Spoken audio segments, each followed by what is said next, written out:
Good morning student, doctor अनुज हाजड़िया, geography BA BSc। आज हम geography के साथ, कल हमने लास्ट टाइम बात की थी मानव भूगोल के विकास के बारे में। हम लास्ट पढ़ रहे थे रेट जेल।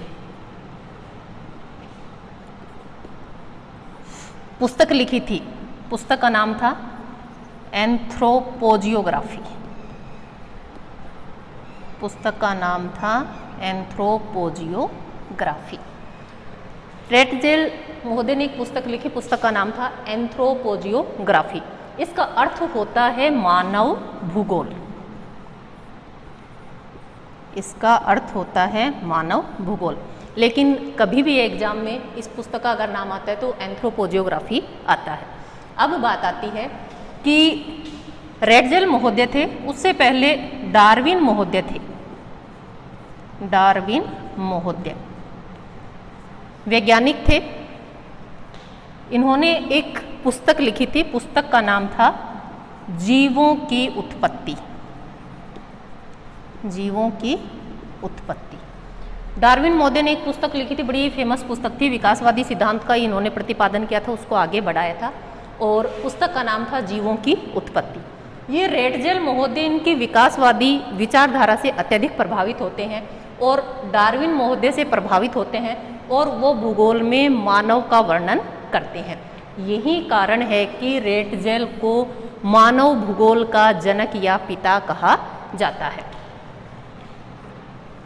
जब रेटजेल महोदय आए उससे पहले भूगोल का वर्णन भौतिक रूप में किया जाता था कि जलवायु है, पृथ्वी, खनिज, मृदा, इन सभी के संदर्भ में भूगोल का वर्णन किया जाता था।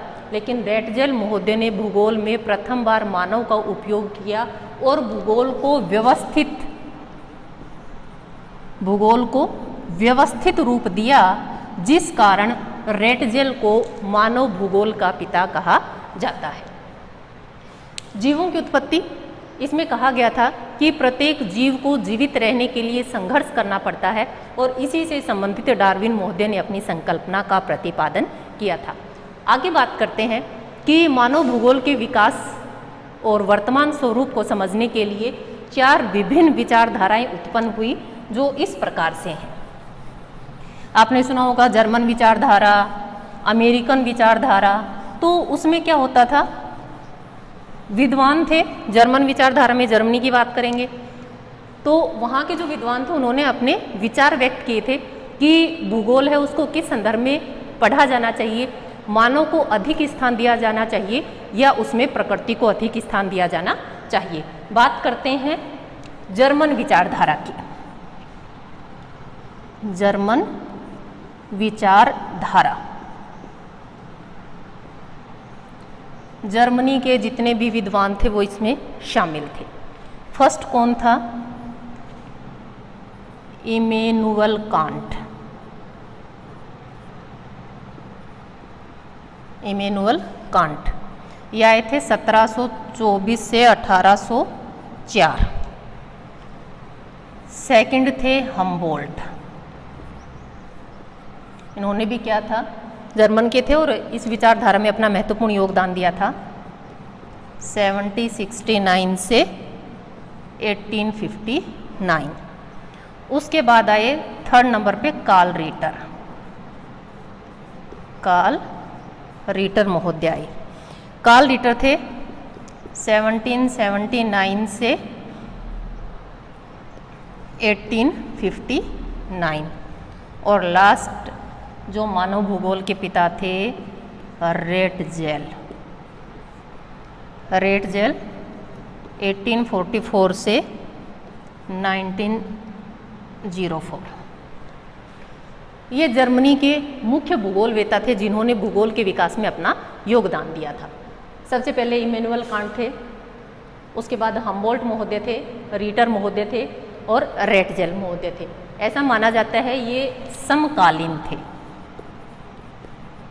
हम्बोल्ट और रीटर हैं, ये क्या थे, समकालीन, कि दोनों एक ही समय में भूगोलवेता रहे हैं या दोनों साथ साथ भूगोलवेता रहे हैं। अब हम एक एक की बात करते हैं। सबसे पहले हम बात करेंगे इमैनुअल कांट की।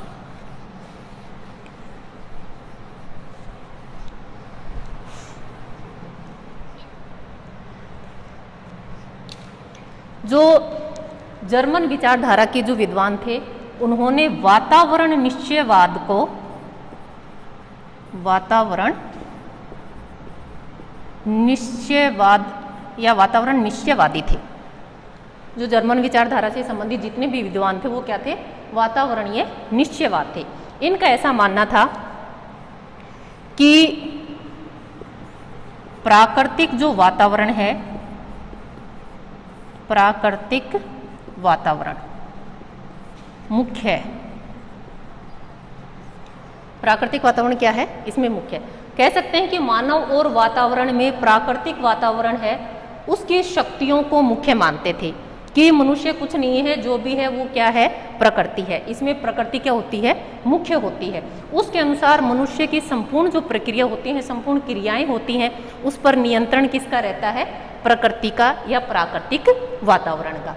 इस प्रकार की जो विचारधारा थी उसको नाम क्या दिया हमने, वातावरण निश्चयवाद। इस प्रकार की जो विचारधारा थी कि मनुष्य और प्रकृति दोनों मानव तथा वातावरण में प्राकृतिक वातावरण की शक्तियों को मुख्य मानते थे कि प्राकृतिक वातावरण मुख्य है और प्राकृतिक वातावरण मनुष्य की क्रियाओं को प्रभावित करता है। इस प्रकार की जो विचारधारा थी उसका नाम था वातावरण निश्चयवाद। और जर्मन के जितने भी विद्वान थे वो इस विचारधारा का समर्थन करते थे।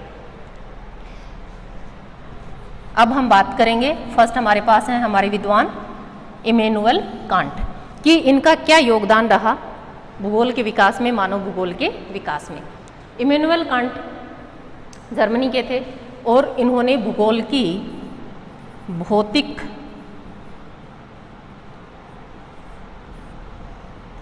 गणितीय, नैतिक, राजनैतिक,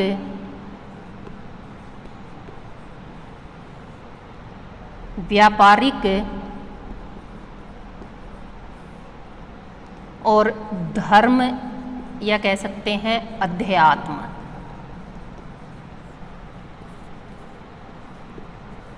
भूगोल की इतनी शाखाओं में अपना विशेष योगदान दिया था। इमैनुअल कांट का ऐसा मानना था कि भूगोल को भौतिक भूगोल के संदर्भ में, गणितीय भूगोल के संदर्भ में, नैतिक भूगोल, राजनीतिक भूगोल, व्यापारिक भूगोल या धर्म या आध्यात्मिक भूगोल के संदर्भ में हम उसका अध्ययन कर सकते हैं। भौतिक भूगोल की अगर हम बात की जाए तो इमैनुअल जो कांट महोदय थे उनका मानना था कि जलवायु है, वनस्पति,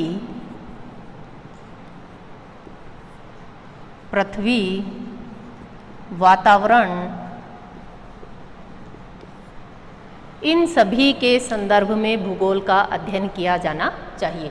कि भौतिक अर्थ होता है जिस पर मनुष्य का कोई हस्तक्षेप नहीं होता, प्रकृति द्वारा जो वस्तुएं हमें प्राप्त होती हैं या जो प्रकृति द्वारा हमें प्रदत्त होता है, उन सभी के अनुसार क्या किया जाता है, मानव का अध्ययन किया जाता है।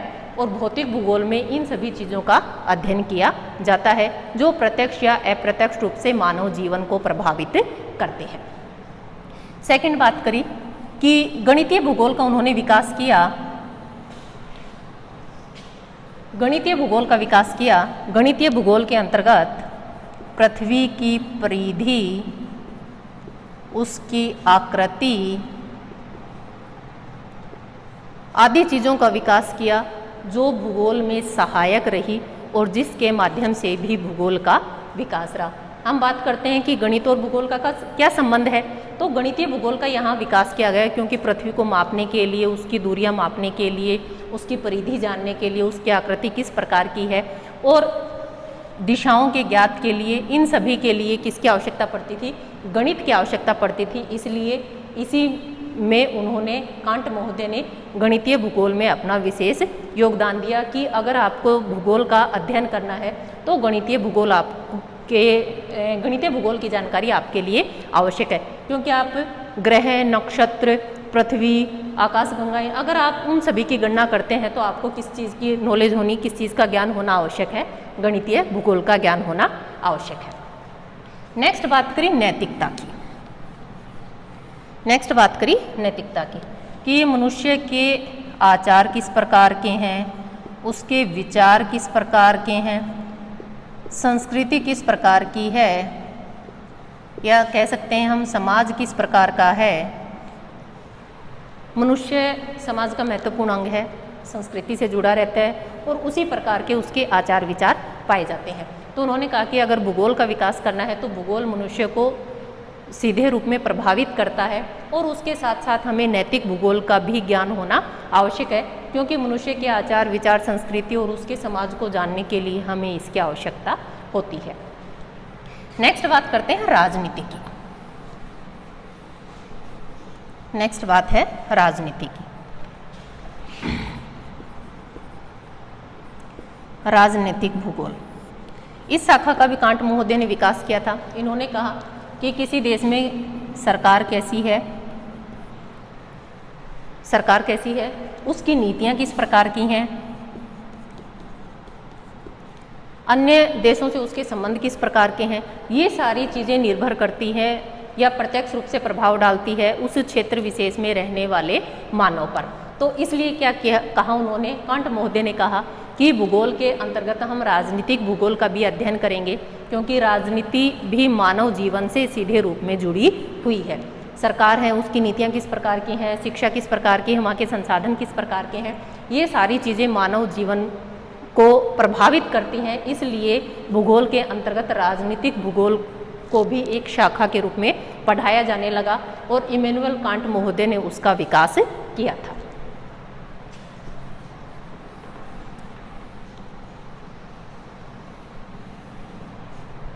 नेक्स्ट बात करें व्यापारिक।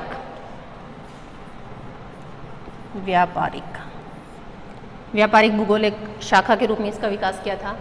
हम किसी वस्तु को आयात करते हैं, निर्यात करते हैं, अन्य देशों से हमारे संबंध किस प्रकार के हैं, वो सारी चीज़ें मानव जीवन को प्रभावित करती हैं।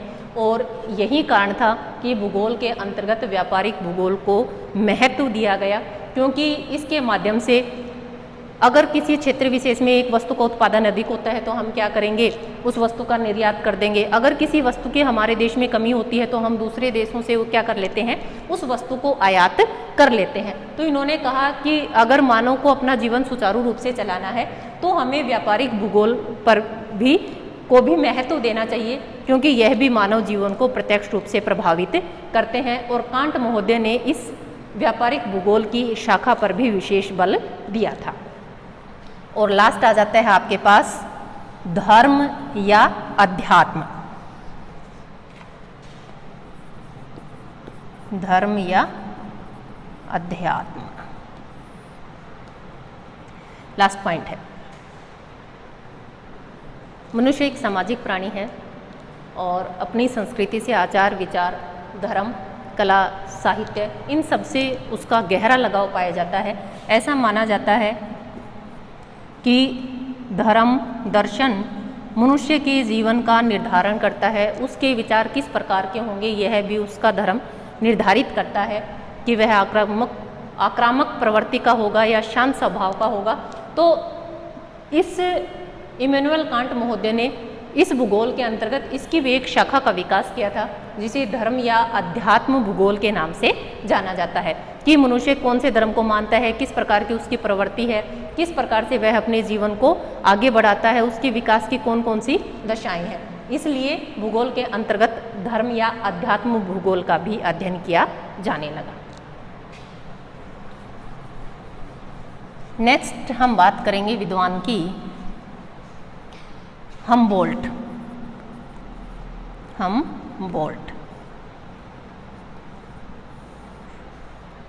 जर्मन विचारधारा का था, जर्मनी का था हमबोल्ट, और जन्म था 1769 से 1859। हमबोल्ट की बात करते हैं। हमबोल्ट था जैव भूगोल का संस्थापक था। हमबोल्ट महोदय को जैव भूगोल का संस्थापक कहा जाता है।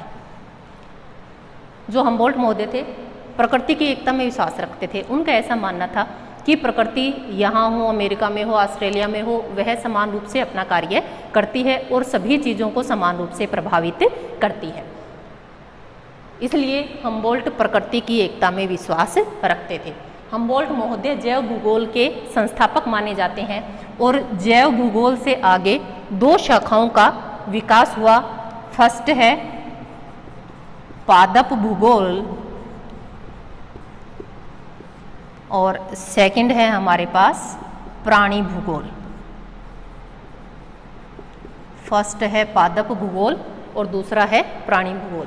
जैव भूगोल का संस्थापक किसे मानेंगे? हम्बोल्ट को। और इस जैव भूगोल से ही भूगोल की दो शाखाओं का विकास हुआ था। फर्स्ट है पादप भूगोल, दूसरा है प्राणी भूगोल। पादप भूगोल के अंतर्गत पेड़ पौधों की प्रजातियां कहाँ पाए जाते हैं, उनकी उत्पत्ति किस प्रकार हुई, इन चीज़ों का वर्णन विस्तार से किया जाता है। जबकि प्राणी भूगोल में कि मनुष्य की उत्पत्ति किस प्रकार से हुई, मनुष्य से संबंधित है, उसका उद्भव कैसे हुआ, किस किस प्रकार से उसमें रूपांतरण आया गया, एक स्थान से दूसरे स्थान पर उसने किस प्रकार से परिवर्तन किया, इन सभी का अध्ययन प्राणी भूगोल में किया जाता है। लेकिन जैव भूगोल का जो वास्तविक संस्थापक है वो किसे माना जाता है? हम्बोल्ट को। और इस जैव भूगोल से ही दो शाखाओं का विकास हुआ, भूगोल की दो शाखाएं विकसित हुई। फर्स्ट है पादप पेड़ पौधों का वर्णन किया जाता है और दूसरा है हमारे पास प्राणी भूगोल, जिसमें मनुष्य का वर्णन किया जाता है कि उसका उद्भव कहाँ से हुआ, किस प्रकार से इसने अपनी जीवन यात्रा प्रारंभ की और किस प्रकार से आज मानव इस विकास की अवस्था तक पहुँच गया है। हम्बोल्ट महोदय थे भूगोल के क्षेत्र में इनका विशेष योगदान रहा है। इन्होंने क्या किया था? ऊंचाई के साथ बदलते तापमान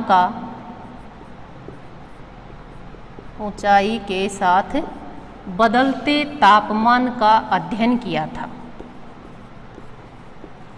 ऊंचाई के साथ बदलते तापमान का अध्ययन किया था। हम सभी जानते हैं कि जैसे जैसे हम पृथ्वी या धरातल से ऊंचाई पर जाते हैं वैसे वैसे तापमान में क्या आती जाती है? कमी आती जाती है। लेकिन हम्बोल्ट महोदय ने ये बात उसी समय कह दी थी कि जैसे जैसे हम ऊंचाई पर जाएंगे ऊंचाई के साथ हमारे तापमान में क्या आती जाएगी? धीरे धीरे कमी आती जाएगी, जो वर्तमान समय में भी यह बात सत्य है। दूसरा, स्पेन में एक पठार है मेसेटा का पठार।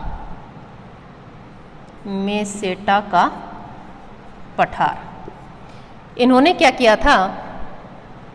इस मेसेटा के पठार की ऊंचाई ज्ञात की थी। मेसेटा के पठार की ऊंचाई ज्ञात की थी। इन्होंने देखा कि मेसेटा के पठार की ऊंचाई इतनी है, लेकिन धरातल से जैसे जैसे हम ऊंचाई पर जाते हैं तापमान में कमी आती जाती है। और उसके आधार पर ही इन्होंने स्पेन में एक पठार है मेसेटा का पठार, उसकी ऊंचाई का निर्धारण किया था या उसकी ऊंचाई का अध्ययन किया था। नेक्स्ट बात इन्होंने कही, हम्बोल्ट महोदय थे सागरीय यात्राएं करते थे, समुद्र में जाते थे, घूमने फिरने वाले थे, एक जगह में बैठते नहीं थे। जहाँ भी गए अपने जो भी देखा उन्होंने उसका अध्ययन अपनी पुस्तकों में करते थे। तो समुद्री यात्रा पर गई। समुद्री यात्रा पर इन्होंने क्या किया? समुद्र में क्या चलती हैं? धाराएं। क्या चलती हैं? धाराएं। इन्होंने सागरीय धाराओं का वर्णन किया। सागरीय धाराओं का अध्ययन किया। और आपने एक धारा का नाम सुना होगा, पीरू की धारा। धारा का नाम क्या है? पीरू की धारा। इस हम्बोल्ट महोदय ने क्या किया था? पीरू की धारा का अध्ययन किया था या वहाँ पर गए थे, उस धारा का अध्ययन किया था, जिसके कारण उसको हम्बोल्ट की धारा भी कहा जाता है। धारा का नाम क्या आ गया? हम्बोल्ट की धारा। कि जो हम्बोल्ट महोदय थे समुद्री यात्राएं करते थे, समुद्री यात्रा की, सागरीय धाराओं का अध्ययन किया। और आपने देखा होगा उत्तरी अमेरिका और दक्षिणी अमेरिका। दक्षिणी अमेरिका की इधर आपकी बहती है पीरू की धारा। पीरू की धारा, इस धारा का उन्होंने अध्ययन किया और इसी धारा को हम्बोल्ट की धारा के नाम से भी जाना जाता है। तो कौन सी धारा को हम्बोल्ट की धारा कहा जाता है? पीरू की धारा को हम्बोल्ट की धारा कहा जाता है।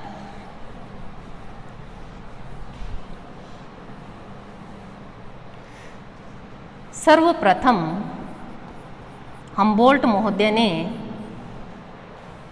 विश्व की प्राकृतिक वनस्पति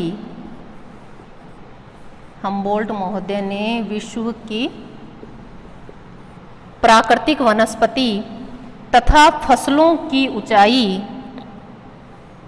तथा फसलों का ऊंचाई व तापमान से संबंध स्थापित किया था। उन्होंने कहा कि जो प्राकृतिक वनस्पति है और जो हमारी फसल हैं उनका ऊंचाई और तापमान के साथ संबंध स्थापित किया था कि कोई भी फसल है उसके लिए अधिकतम और न्यूनतम तापमान की आवश्यकता पड़ेगी। हमारी किसी भी प्रकार की वनस्पति है, आपने देखा होगा कि जिस प्रकार से ऊंचाई बढ़ती जाती है हमारी वनस्पति में क्या आता जाता है? अंतर आता जाता है। आपने देखो होंगे पहले छोटी छोटी झाड़ियाँ, फिर जैसे जैसे वर्षा की मात्रा बढ़ती जाती है उसी प्रकार से हमारी वनस्पति में भी क्या आता जाता है? अंतर आता जाता है। तो उन्होंने सर्वप्रथम सबसे पहले ऐसे विद्वान थे जिन्होंने इस चीज़ का वर्णन किया था कि प्राकृतिक वनस्पति और जो हमारी फसल है ऊंचाई और तापमान के साथ उसका संबंध स्थापित करने का प्रयास किया था कि जैसे जैसे ऊंचाई बढ़ती है वहाँ पर वनस्पति के स्वरूप में परिवर्तन आता रहता है और फसलों का भी तापमान के साथ उन्होंने संबंध स्थापित किया था। आपने देखा होगा कि खरीफ की फसल, रबी की फसल, तो दोनों के लिए अलग तापमान की आवश्यकता पड़ती है, अलग अलग समय में बोई जाती हैं। तो इन्होंने जो हम्बोल्ट महोदय थे उन्होंने सबसे पहले प्राकृतिक वनस्पतियों तथा फसलों का ऊंचाई तथा तापमान के साथ संबंध स्थापित किया था कि तापमान के अनुसार तथा ऊंचाई के अनुसार क्या की है कि प्राकृतिक वनस्पति में परिवर्तन आता रहता है।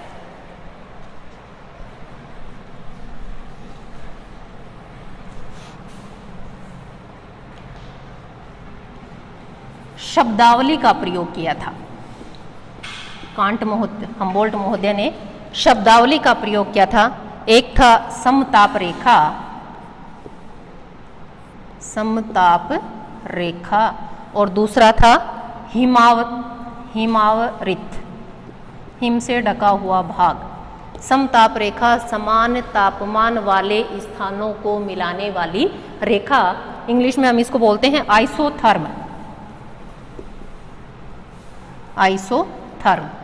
समताप रेखा समान तापमान वाले स्थानों को मिलाने वाली रेखा, इंग्लिश में समताप रेखा को क्या कहेंगे हम? आइसोथर्म। दूसरा जो शब्दावली था, कह सकते हैं कि हम्बोल्ट महोदय ने समताप रेखा शब्द का सबसे पहले प्रयोग किया था। यह समताप रेखा का प्रयोग किसके द्वारा किया गया था? हम्बोल्ट महोदय के द्वारा किया गया था। हिमावृत, हिम से ढका हुआ, हिम का आवरण, इस शब्द का प्रयोग भी किसने किया था? हम्बोल्ट महोदय ने किया था।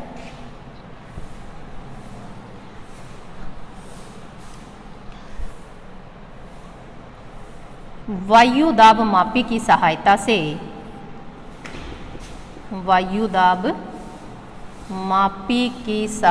से ऊंचाई निर्धारित की थी। वायुदाब मापी की सहायता से हम्बोल्ट महोदय ने ऊंचाई का निर्धारण किया था कि वायुदाब में इतनी कमी आती है तो वहाँ पर ऊंचाई इस प्रकार की रहेगी। अब हम बात करते हैं कि हम्बोल्ट ने कौन कौन सी पुस्तकें या ग्रंथों की रचना की। हम्बोल्ट के ग्रंथ, फर्स्ट लिखा था इन्होंने मध्य एशिया। हम्बोल्ट का ग्रंथ का नाम है मध्य एशिया। दो खंडों में इसका अध्ययन किया गया, 2 खंडों में इसकी पुस्तक का वर्णन किया गया और 1829 में इसकी रचना की गई। सेकंड पुस्तक उन्होंने लिखी भूमध्य रेखीय प्रदेशों का वर्णन। भूमध्य रेखीय प्रदेशों का वर्णन। तीसरी इन्होंने पुस्तक लिखी दक्षिणी अमेरिका के दक्षिणी अमेरिका के मूल वंशज, दक्षिणी अमेरिका के मूल वंशज, और इनकी सबसे जो फेमस पुस्तक थी उसका नाम है कॉस्मोस। कॉस्मोस 5 खंडों में उसका प्रकाशन हुआ था। पहले पुस्तक लिखी उन्होंने मध्य एशिया का वर्णन किया, 2 खंडों में उसका प्रकाशन किया गया था। 1829 में उस पुस्तक की रचना की गई थी। भूमध्य रेखीय प्रदेशों का वर्णन किया। देखिए, हम्बोल्ट घूमने फिरने वाला व्यक्ति था, वो कभी भी ऐसा भूगोलवेत्ता था जो कभी भी एक स्थान पर नहीं रुकता था। ये है हमारा भूमध्य रेखीय प्रदेश। यात्राएं करता रहता था और इन यात्राओं के दौरान उसको बहुत सारी समस्याओं का भी सामना करना पड़ा था, क्योंकि उस समय बुखार, मलेरिया और इस भूमध्य रेखीय वाले क्षेत्र में अत्यधिक तेज वर्षा या भारी वर्षा होने के कारण विभिन्न प्रकार के जीव जंतु पाए जाते हैं। और उस समय हमारे पास साधन इतने संपन्न नहीं होते थे जिसके माध्यम से हम, या हमारे जो उपकरण होते थे वो इतने संशोधित रूप में नहीं थे। उस समय उपकरण नए के समान थे, इसलिए ऐसे समय में भी उन्होंने अपनी यात्राओं को जारी रखा और विभिन्न कठिनाइयों का सामना करते हुए अपने उद्देश्य में आगे बढ़े और भूगोल को एक नई दिशा प्रदान की। दक्षिणी अमेरिका के मूल वंशज, दक्षिणी अमेरिका के बारे में इन्होंने वर्णन किया और इनका सबसे फेमस जो ग्रंथ था वो था कॉस्मोस। 5 खंडों में इसका प्रकाशन किया गया था। और सबसे ज़्यादा आपके जो, इनको थोड़ा सा आप ध्यान से पढ़िएगा, क्योंकि जब पुस्तकों के नाम आते हैं तो इन्हीं में से कहीं ना कहीं से पूछा जाता है। मध्य एशिया का पूछा जा सकता है, कॉस्मोस का पूछा जा सकता है कि कॉस्मोस पुस्तक का प्रकाशन कितने खंडों में हुआ, तो हम क्या बताएंगे 5 खंड। मध्य एशिया जो पुस्तक है उसका वर्णन कितने खंडों में हुआ, 2 खंड। तो ये आपकी पुस्तकें हैं, एक बार वापस से रिपीट कर देती हूँ। हम्बोल्ट के मुख्य ग्रंथ इस प्रकार से हैं। मध्य एशिया 2 खंड, 1829 में उस पुस्तक की रचना की गई थी। सेकंड पुस्तक है भूमध्य रेखीय प्रदेशों का वर्णन। तीसरी पुस्तक है दक्षिणी अमेरिका के मूल वंशज। और लास्ट है कॉस्मोस, और सबसे महत्वपूर्ण पुस्तक भी है, सबसे महत्वपूर्ण पुस्तक भी है। मोस्टली पूछ ली जाती है कि कॉस्मोस किसके द्वारा रचित ग्रंथ है, तो हम क्या कहेंगे हम्बोल्ट के द्वारा। और इस कितने खंडों में इसका प्रकाशन हुआ था, इसके खंड कितने थे, 5। उतार लीजिएगा आप इसको। ये थे हमारे हम्बोल्ट महोदय जिन्होंने भूगोल में अपना विशेष योगदान दिया। आगे हम बात करेंगे रीटर की। कार्ल रीटर, ये सारे क्या थे, निश्चयवादी थे। प्रकृति की शक्तियों को अधिक मानते थे कि मानव प्रकृति में परिवर्तन नहीं कर सकता, जबकि प्रकृति के साथ उसको समायोजन करना पड़ेगा, कि प्रकृति इसमें क्या है, मुख्य है। रीटर महोदय आए और एक बार क्या होता है, हम्बोल्ट महोदय से मिलने जाते हैं रीटर महोदय, तो मिलते हैं तो हम्बोल्ट महोदय इनमें भूगोल के प्रति विशेष रुचि उत्पन्न करते हैं और उसके बाद से इन्होंने भूगोल में अपना विशेष योगदान देना प्रारंभ किया था। मैंने आपको बताया था कि हम्बोल्ट और रीटर दोनों क्या थे, समकालीन थे, कि दोनों एक ही समय में साथ साथ भूगोल में इनका योगदान रहा था। हम्बोल्ट से जब रीटर महोदय मिले तो हम्बोल्ट ने रीटर महोदय से अनुरोध किया कि वो भूगोल में अपनी विशेष रुचि दिखाएं, और उसके बाद हम्बोल्ट से प्रभावित रहे रीटर महोदय और फिर उन्होंने अपने भूगोल में विशेष योगदान दिया। रीटर महोदय हैं, ग्रंथ देखिए इन्होंने कौन कौन से ग्रंथों की रचना की। यूरोप का प्रथम ग्रंथ है यूरोप का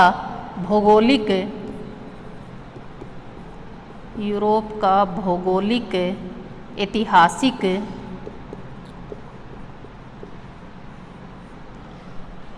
तथा सांख्यिकीय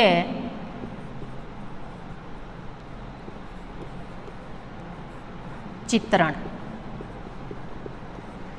यूरोप का भौगोलिक ऐतिहासिक तथा सांख्यिकीय चित्रण। दूसरी इनकी सबसे फेमस पुस्तक थी अर्धकुंडे। कौन सी थी, अर्धकुंडे। जर्मन शब्द है अर्धकुंडे। इसका अर्थ क्या होता है, इसका अर्थ होता है भूगोल। जर्मन शब्द है अर्डकुंडे, इन्होंने अपनी पुस्तक की रचना की थी और इसका अर्थ क्या होता है? भूगोल। इसका प्रकाशन किया था उन्होंने, खंड कितने थे इसके? 19 खंड में इसका प्रकाशन हुआ। पहले खंड में अफ्रीका का वर्णन किया, प्रथम खंड वर्णन किसका किया? अफ्रीका का।